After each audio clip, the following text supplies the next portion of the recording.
If you've been on this channel for long enough, you would know that I like covering a lot of topics. More specifically, groups or individuals engaging in varying degrees of dishonest behavior.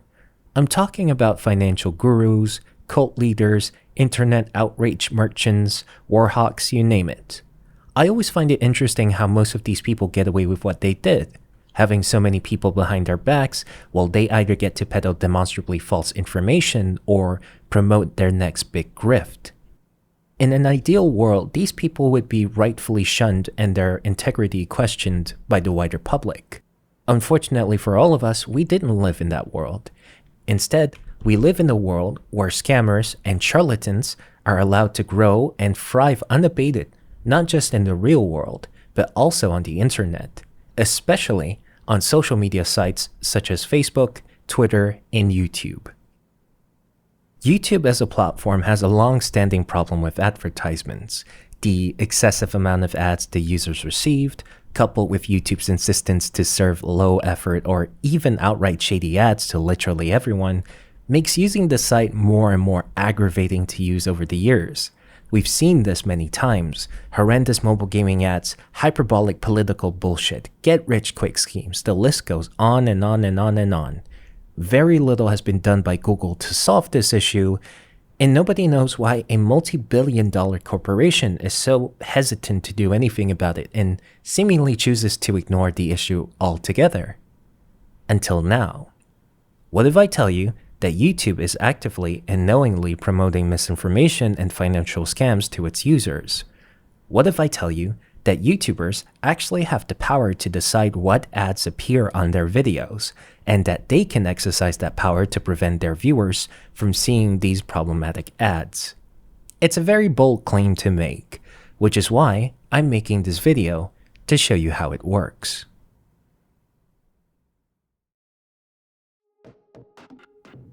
So let's begin by going to YouTube's Creator Studio. On the bottom left corner of the screen, click Settings. You should have a pop-up appear in the middle of the web page, like so.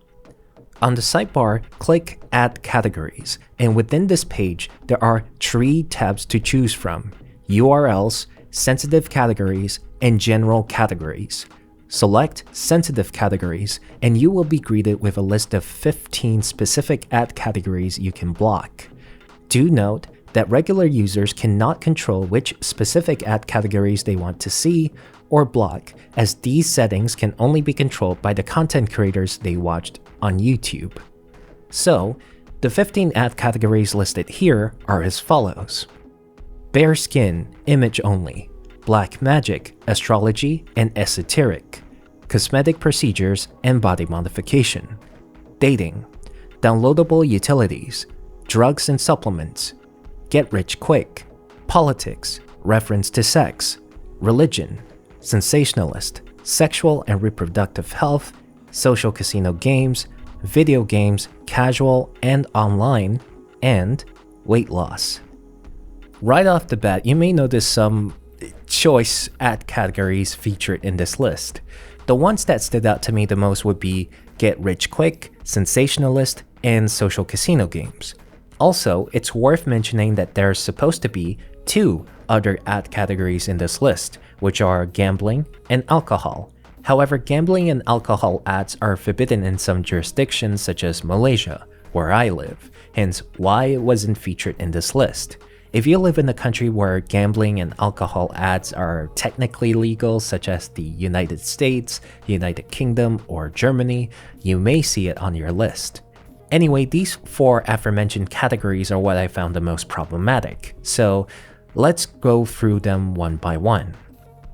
Let's start with the obvious one: get rich quick. Hovering the mouse cursor on the info tip, you can see YouTube describing this ad category as follows: ads that offer to share lucrative business secrets with consumers, or which offer significant money or merchandise for little or nothing in return. Includes multi-level marketing, work-from-home offers, and so on. Also includes online surveys.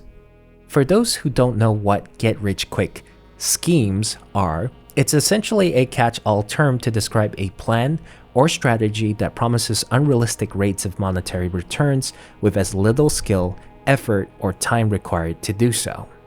The most common form of a get-rich-quick scheme is the pyramid scheme, where you pay an investment upfront and then must recruit 2 or more new investors to get a return. These new investors will do the same steps as you did before, only now that investment money will be given to you, and your job is to send a percentage of that earnings to whoever recruited you, and the person who recruited that recruiter, so on and so forth until it reaches the operator of the scheme. As the pyramid branches out to more and more people, the structure will eventually take the form of a pyramid, hence the name. Those who joined in earlier would reap more returns for every new investor, and those the new investor signs up. However, each new investor makes less money than the previous one, and eventually, you'll run out of people to recruit and the pyramid eventually collapses. By the time a pyramid scheme runs its course, the top-level operatives may walk away with a boatload of cash, while the majority of lower-level members are left with nothing, which may lead to some ending up in serious debt when they're unable to pay other financial obligations. Think of bills, mortgages, that kind of stuff. As you can see, this scheme is inherently unsustainable, which is what makes it a scam. A Ponzi scheme is another example of a get-rich-quick scheme, and is similar to the aforementioned pyramid scheme. The difference is that Ponzi schemes don't necessarily need a pyramid structure to work, and instead of promises of making money by recruiting more people into the scam, Ponzi schemes promise guaranteed high returns to existing investors at a later date. These high returns come from new investors paying in instead of the revenue generated from investments, which, surprise surprise, doesn't exist, creating an illusion of profits. Investopedia laid out a very good example of how Ponzi schemes work, succinctly describing it as follows. Adam promises a 10% return on a $1,000 loan to his friend Barry. Barry gives Adam $1,000 with the expectation that he'll be paid $1,100 in 1 year. Next, Adam promises 10% returns to his friend Christine. Christine gives Adam $2,000. With $3,000 now on hand, Adam pays Barry his $1,100. He spends the rest of the money, confident that he can persuade someone else to give him money before Christine's money is due to be repaid. The best Ponzi schemes, however, rely on long-term investors. If Adam can persuade Barry and Christine to let him continue to invest their money, he'll need to pay them only the periodic interest he has promised. He can spend the rest, confident that new investors will supply enough to keep the scam running. So now that we've properly established what get-rich-quick schemes actually are, because YouTube certainly doesn't do a good job at it, you may start asking the same questions I did looking into this. Why is this ad category even here? Why is YouTube allowing any of this? This sounds like it should be illegal, or at the very least, morally dubious to even consider adding to their platform. Unfortunately, it gets worse from here. We also have social casino games featured in this list. YouTube describes this ad category as follows. Include simulated gambling games, including, without limitation, poker, slots, bingo, lotteries, sports betting, betting on races, as well as other card games and casino games, where there is no opportunity to win anything of value, such as money or prizes. Basically, you can think of social casino games as a nicotine-free cigarette version of its evil twin, gambling, in the sense that instead of wagering your own real-life money, you use in-game currencies that you can purchase or earn through gameplay to engage in these casino-style games. In that sense, some may argue that it's less harmful than gambling, as it lacks the mechanics or power that make gambling so devastating for so many. Granted, it's an addictive, crappy way of spending money, but no one is under the illusion that they'll have more money after buying those gems to win these games, which makes it the lesser of two evils. Even so, I'd still argue that social casino games are bad even without that winning it big incentive, because these games are still addictive and they can still serve as a gateway to gambling for a lot of people. This goes without saying, gambling is really, really bad for you, despite what some influencers on the internet would like you to believe. You shouldn't let these charlatans tempt you into believing that you can win big just like them, because let's face it, the game was definitely rigged in their favor by gambling operators to promote this scam. If everyone can and does become a winner in this game, the entire gambling industry is gonna go bust. Belly up, no time flat. The house has a vested interest in rigging the game against you, trapping you in a cycle of financial ruin in which you have no hope of getting out unscathed, if ever. I can't imagine that to be a life anyone wants to live. That being said, you're free to do whatever you want with your life, but I can 100% guarantee you that you do yourself and your legs a solid by staying far away from gambling. Anyways, while we're at it, here's the description of gambling by YouTube, which is fairly short in comparison to others. Ads can include online casino games, lotteries, and sports betting, and will only serve in regions permitted by law. Some regions have restrictions on the types of gambling ads that are allowed and will only show permitted ad types. Going to the Google AdSense help page, you can see the description for gambling. Slightly rewarded, same meaning, but with one notable difference. Additionally, due to local laws, we strongly recommend that publishers do not opt in to receiving gambling ads if their primary site audience is intended for individuals under 18 years of age. For example, kids' game sites, high school education sites. So anyways, I was hard at work in finishing this video until one fateful day, there was a power surge in my house, which happens to completely damage my PSU. There's an explosion, sparks flying out at the back of it, and also smoke just billowing out. It's quite of a sad day for me. So I took the initiative to purchase a replacement PSU, and everything seems to be fine. The PC, everything else bar the old PSU is intact, so we are still going strong. That being said, the moment I got back into editing this video again, the whole script, the entire section from here onwards is, I'm just gonna say it's quite bad. So I took it upon myself to actually rewrite this entire section here. So yeah, this is what we got. Anyways, if you're curious to know the earlier versions of this video script, you can head over to my Patreon page to take a look at it for a bit. It's actually free for everyone, for this specific one.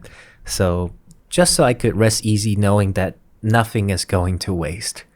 So yeah, I'm going to stop talking now. Let's get back to the video. There are a couple of questions I want to ask. If I'm a content creator who is based in countries like Malaysia, where gambling and alcohol ads would not be shown by default, how can I tell whether the gambling ads are disabled or not?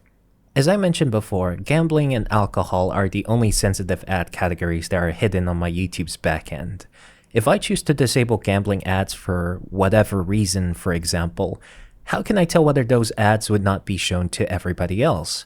Like, yeah, YouTube said that both gambling and alcohol ad categories were disabled by default, but I just don't trust them. I want to have a way to visually confirm that they were disabled and stay disabled. Wouldn't it be more convenient if that option was there like all the other ad categories? Maybe gray it out if YouTube doesn't want people like me messing with it. Why even hide this option at all? None of this makes sense to me, and that is even before we try figuring out why YouTube, in its bizarre wisdom, never attempted to publicize the ad categories feature in the YouTube Creator Studio. I assume that the executives don't see the point of saying anything about it, seeing as YouTubers depended on ad revenue to make money anyway. If that's what happened, I don't think their approach is the correct one. Make no mistake, it's commendable that YouTube finally allows creators to decide what ads get shown on their videos. But there has to be some communication established here. The fact of the matter is that there isn't any, and content creators like me were left in the dark about it for who knows how long. The only reason why I knew this thing even existed is because one of my friends, Chiken, told me about it. He himself found out about this feature several months ago when he was preparing to upload his 4th installment of the Ukrainian Divide series on his YouTube channel. And it was only after perusing through this page more closely that he was able to notice what was going on. On my end, I reached out to a couple of YouTubers in my circles to ask about the ad categories feature in the YouTube Creator Studio. And you can imagine my shock when I found out that even they didn't know it existed. Now, this is the part where I started elaborating on this point being an example of a communication breakdown on YouTube's part. But then my gut feeling urged me to check this information one more time while editing this video. And as it turns out, my gut feeling was right. I was actually wrong about this point. To YouTube's credit, they did publicize ad blocking controls in the YouTube Creator Studio page on one of their Creator Roundup videos in October of last year. Ad blocking controls, which let you block specific categories of ads from appearing on your content, are now available at the channel level in YouTube Studio. To manage these controls, head to Studio on desktop, then Settings, then Ad Categories. Here, you can block ads from specific URLs, sensitive categories, or general categories. Remember that changes to your ad blocking settings may impact your channel's ad revenue. We hope this gives you even more control over what ads run on your content. I'm not discounting the possibility that I, as well as everybody else that I've talked to, could have missed this announcement right from the start. If so, none of us remembered seeing something like a banner message announcing this feature in the YouTube Creator Studio, like what YouTube did a few months ago when announcing that third-party companies are training AI models on our videos. It's weird, but I will give them the benefit of the doubt here. However, the rest of the points I've made in this video still stands. And as we'll see later in this video, there's a lot more to be said about these sensitive ad categories on YouTube, and why some of them shouldn't be here at all. The worst part about it is that even if you do notice this page by chance, simply disabling the sensitive ad categories of your choosing isn't enough to completely get rid of it. To quote the Google AdSense help page once more, some sensitive ad categories and general ad categories overlap. This means that we may classify an ad in both a sensitive category and a general category. For example, a dating ad could have the sensitive category label dating and also the general category label family and community, romance and relationships. In such a case, blocking either category will prevent the ad from serving. Can you guess how many ad categories there are in the general categories tab? 22. Actually, that's a bit misleading. It's actually 509. Very good if you want to fine-tune what ads get served to your viewers, but good luck browsing through that list if you need to block one or more sensitive ads like drugs and supplements, alcohol, or black magic, astrology, and esoteric. Last but not least, sensationalism. Sensationalism refers to the use of exciting or shocking stories or language at the expense of accuracy, in order to provoke public interest or excitement. Includes ad creatives that are purportedly about shocking or sensational events that typically involve famous people, and or are written using hyperbolic language and or promise to reveal some secret or insider information to users who click on the ad. Now, I must admit, even after reading this passage several times, I still find myself utterly stumped. As if the avalanche of clickbaity, AI-generated content mill garbage wasn't bad enough, now we have YouTube themselves outright endorsing sensationalism on their own platform. The implication of this statement is not a good one, as this can easily go beyond just allowing people to advertise their radioactive necklace from a supposed wunderkind scientist or promoting their scam investment course. We're reaching a point where misinformation, or worse, disinformation, is fair game under this ad category. Also, for the sake of clarity, I need to stress that both of these words, misinformation and disinformation, carry different meanings and are not used interchangeably in this video. While both misinformation and disinformation have a lot in common, which is the dissemination of false information, the intent, or the lack thereof, is what sets them apart. Misinformation implies that the person spreading a false story has made a mistake. They didn't intend to deceive anyone, and they're most likely unaware that the story is fake to begin with. Disinformation, on the other hand, is a deliberate, intentional act of deception with the express intent of manipulating truth and facts for nefarious reasons. Based on these definitions, you can see how sensationalism can be a perfect vehicle for both misinformation and disinformation to flourish, especially on YouTube. For instance, what's stopping unscrupulous candidates and/or political parties to push falsehoods to boost their campaign? They can simply use the sensationalism excuse to spread disinformation and stretch the truth as paper thin as YouTube's misinformation policy allows it. It is ripe for abuse, and Google didn't do itself any favors by defining the ad category as vaguely as they did for whatever reason. It's insanity, but I'd be lying if I say that I was left utterly shocked with all of this, because the truth of the matter is, I'm not. Part of me knew that this is bound to happen sooner rather than later.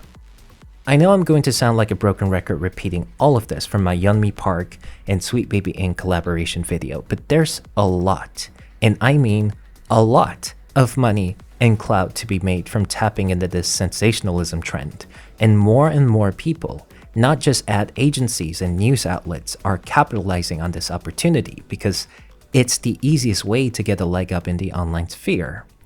Just look at the VTuber community, for example. Some of them have a nasty habit of kicking up controversies every other week, receiving backlash, making a post, video, or stream claiming to be cancelled, then receiving support from the worst people within the space, insofar as that VTuber can repeat the same bullshit talking points as these people do ad infinitum. The commentary community is another example, with their incessant use of hyperbole to make the news or drama they covered more dramatic and fantastical than it actually is, often as a means to compensate for their lack of research and the overall quality of their videos. Some may even take this opportunity to maliciously lie and knowingly mislead people by fabricating and injecting falsehoods into their stories to not only boost their online clout, but also serve their political narratives, contrary to their assertions that they're a centrist or not political. Big YouTubers and streamers would shit out 10-minute videos with cliff notes, racking in fat checks for knowing next to nothing. And smaller YouTubers would post daily updates with Twitter screenshots, hoping to get noticed in the algorithm by hitting the SEO. And then there's me in the middle, trying to maintain some level of integrity. It's a Gundam. Shut the fuck up. By the way, if you want to see a deep dive into how these YouTubers weaponize sensationalism and disinformation for their own means, do consider watching the collaboration video I've made with Chicken about Sweet Baby Inc. after you're done watching this one. The link is in the description or the calling card here. To be clear, both the VTuber and the commentary communities are not special in this regard. The more you observe these patterns, the more you see it in other communities as well. Again, engaging in sensationalism is easy to do, but the sheer effectiveness of it in attracting viewership is the main draw for so many content creators on this platform. This isn't surprising when you really think about it. Sensationalism thrives by manipulating people's emotion and curiosities, made even more potent in an age where social media gets increasingly polarized and bad actors face zero consequences for saying and repeating demonstrably false information for millions to see. It's depressing how commonplace sensationalism is in our everyday lives now, and it seems impossible to escape it no matter how hard you try. Meanwhile, companies like Google and Meta looked at this issue and consider it a golden opportunity to make even more money for their social media platforms, condoning and rewarding these practices at our expense. Seeing all of this, I can't help but wonder why these ads don't get subjected to the same strict standards as content creators do, where arbitrary demonetization and removal of videos and/or channels is a story heard far too often nowadays, courtesy of YouTube's infamous machine learning algorithm. Surely, if the number of ads that need to be vetted is too much for YouTube's human reviewers to handle, why not just run it through their machine learning algorithm as well? Well, actually, they did. Or at least, they claim they do. YouTube is light on the specifics, but according to their misinformation policies page here, YouTube claims to address misinformation on their platform using their 4Rs principles. Remove content that violates their policies, reduce recommendations of borderline content, raise up authoritative sources for news and information, and reward trusted creators. The way YouTube goes about removing content in violation of its policies is by soliciting help from actual human beings, external evaluators and experts, to provide critical input on the quality of a video. Their evaluation gets fed to YouTube's machine learning algorithm, which YouTube then uses to review hundreds of thousands of hours of videos every single day to weed out videos or ads that broke the platform's community guidelines and policies. In tandem with this initiative, YouTube also limits the spread of borderline content, which they define as content that comes close to, but doesn't quite cross the line of, violating YouTube's community guidelines, in favor of elevating authoritative sources such as CNN, Fox News, and The Guardian. On top of this, YouTube's misinformation policies are directly tied to their monetization policies, so any content creators that actively promote misinformation will have their channels demonetized, not just individual videos. While they didn't outline the explicit definition of misinformation they've used, the general theme across 3 of their policies, general misinformation, elections misinformation, and vaccine misinformation, simply boils down to misleading or deceptive content that can cause egregious real-world harm. These actions include, but are not limited to, promoting harmful remedies or treatments, posting certain types of technically manipulated content, publicizing content containing hacked information that may interfere with democratic processes, false claims that could materially discourage voting, content with false claims related to candidate eligibility, and publishing content that contradicts local health authorities' guidance on vaccine safety, efficacy, and ingredients. All of this sounds good on paper, but the problem is that this algorithm doesn't work properly. In the ad space alone, we have get-rich-quick schemes, scam products, self-help shysters, borderline not safe for work mobile games, literal porn, and many, many more. Some of these ads are in clear violation of YouTube's own terms of service, and yet, this algorithm is seemingly useless in detecting and removing ads like these, despite Neil Mohan's claims that it helps remove 10 million offending videos a quarter. Here's a story you might find interesting. When I was in university, or rather at home because of the COVID-19 lockdown, I had to make a YouTube video as part of my final assignment in the web programming course. Basically, I had to do a virtual presentation to my lecturer about what I did for my project, showing off my HTML codes, my PHP configuration, and what have you for some crappy website I've made from scratch. I uploaded the video on YouTube, unlisted, sent it over to my lecturer, and a few days later they messaged me saying that they couldn't access the video. So I checked my YouTube Creator Studio page to find out what happened, and it turns out YouTube had removed my video for supposedly violating their terms of service. Now you may be wondering to yourself, what terms of service did I specifically break in this instance? Well, you won't believe it when I say this, but it's actually hacking. YouTube thinks I hacked my own dummy website for my final assignment, thinking I was trying to do some Mission Impossible shit like hacking the US government or something. I was livid. The video was taken down without me knowing, and my grades are literally in jeopardy because of YouTube's bullshit algorithm.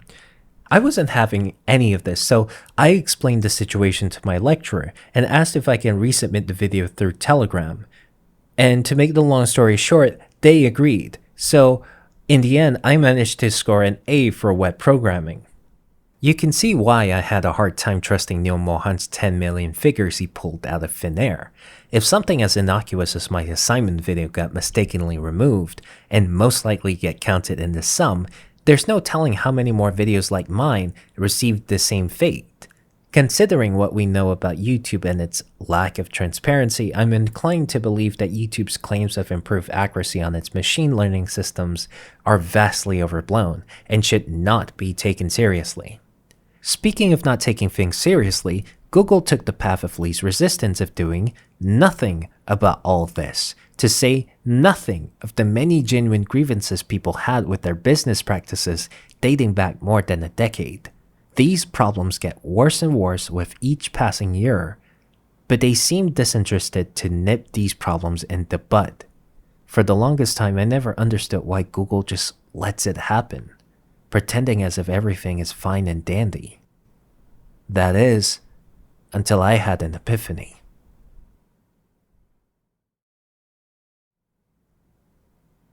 YouTube has turned 20 this year. Old enough to drive, old enough to vote, but unfortunately too old to be somebody's love interest. I grew up watching YouTube as a kid, and I get to know a lot of cool content creators during this era. Shmoyoho, Ray William Johnson, Happy Tree Friends, Rocket Jump, Markiplier, and so much more. Some of these content creators inspired me so much that I recorded and published a Let's Play video of Angry Birds on YouTube using nothing more than Windows Live Movie Maker. During this time, I was also introduced to the exciting world of Electro House from the likes of deadmau5 and Mikas, and later the frenetic world of dubstep from the likes of Skrillex, Gemini, and Cookie Monster on YouTube. As I grew into an angsty, clueless teenager, I got suckered into the alt-right pipeline by watching content creators like Sargon of Akkad, Hunter Avalon, Blair White, and Krot. Shameful as I am to admit it now, I got a kick out of watching feminists supposedly getting owned, giving me that well-needed distraction from the miserable life I used to have in boarding school. All of this is to say that YouTube had largely shaped my life growing up, and I've made a lot of memories with it, good and bad. I remember YouTube as a place for people to showcase their raw creativity, share their thoughts and ideas, or at the very least, have some dumb fun with your friends. As I grew older, however, I can't help but feel distraught over how far YouTube has regressed as a platform, never getting better and dead set in turning itself into this ad-infested, clickbaity hell site that we know today. None of what I just said is anything new, really. This is a sentiment that's been echoed throughout the years by other content creators. I just happen to be one of the many people making a video about it, joining in the litany of voices venting their frustration of the direction the platform is taking, especially now that Google is rolling out a ton of AI features that nobody in the community asked for. All of this in hopes that anyone powerful in YouTube or Google is willing to listen. But very little has changed in YouTube, despite the community levying backlash after backlash towards Google's poor decision-making, or rather, their steadfast determination to ignore the many glaring problems plaguing this platform and thinking it'll solve itself one way or the other. It didn't. The more I observed YouTube's cold indifference towards their own user base, the more I realized that this is no accident. Perhaps these bad decisions coming from Alphabet Inc. and its subsidiary Google was preordained, that it has always been this way for a long time. And shitification is an increasingly common word to describe the quality degradation of platforms, products, or services, often in pursuit of maximizing profits. Company directors like Neil Mohan are heavily incentivized to increase the stock value of their company by any means necessary, even if it means engaging in unscrupulous business practices of their own to get there. Failure to deliver these results mean the shareholders will replace them with someone who will. In YouTube's case, the inclusion of some of these ad categories are highly unethical on Google's part and should have never been there in the first place.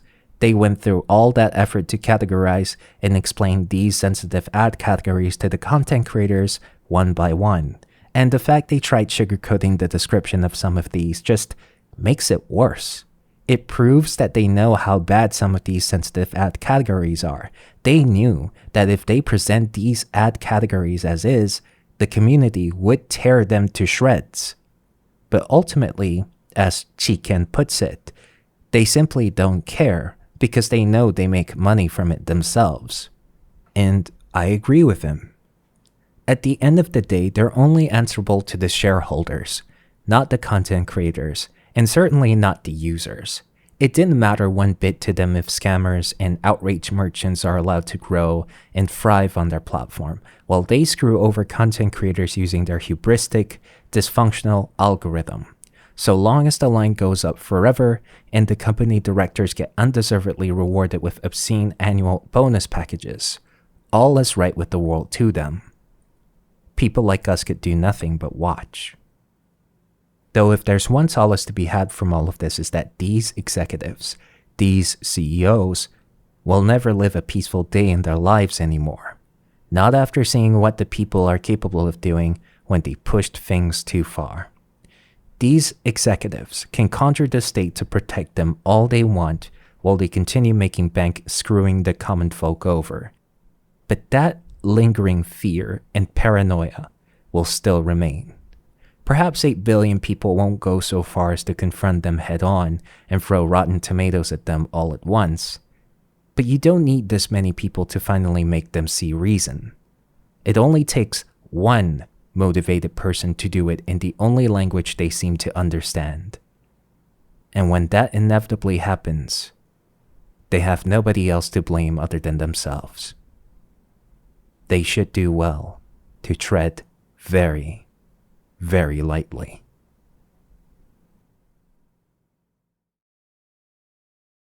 Thank you so much for watching this video. So, it's been almost 3 years since I've uploaded anything on this channel, and there's a good reason for it. However, the explanation for why that is very, very long, so I'm just going to give you the highlights, essentially.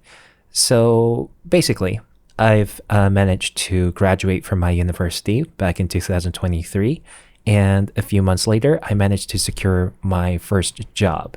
And my job entails basically me becoming taking care of like IT infrastructures in my workplace, which means not a whole lot of time spent on making videos, researching topics, and all of that stuff. So I do sincerely apologize for the lack of updates on that front. During the interim by which, in between the time I graduated and also now, I tried working on 2 long form videos. The first is the part 2 of the Yummy Park video, and the second one would be the BlackRock video. Both of them didn't end up coming to fruition. For Yummy Park, is just a simple matter of not having anything new to say, and for BlackRock, it's feeling like I wasn't able to do the topic justice, because this is all basically revolving around talking about the financial and the banking institutions. And I quickly realized that I am way underqualified to talk about this. So, yeah. I hope this brief explanation sheds a bit of light on what was going on. And if you have any other questions, you just let me know in the comments below. Thank you so much to my supporters on Patreon, especially to my $10 patrons, Catteries, Charles M., Kennifer James, Thanks Dad, Keandre Dorsey, and Angie. If you have a spare change by the end of the month, do consider supporting me on Patreon. Monetary support helps me to make better quality videos and sustain this channel financially when the ad revenue is low due to the lack of videos being published here. This YouTube channel is a one-man team, and most of the time spent away from publishing videos is mainly spent on researching and writing scripts. All of this work wouldn't have been made possible without you all, so from the bottom of my heart, thank you. Also, if you're new here and you like this video, do consider subscribing to this YouTube channel. It only takes one click, and you can always unsubscribe at any time. Thank you. As always, I'll see you next time. Goodbye.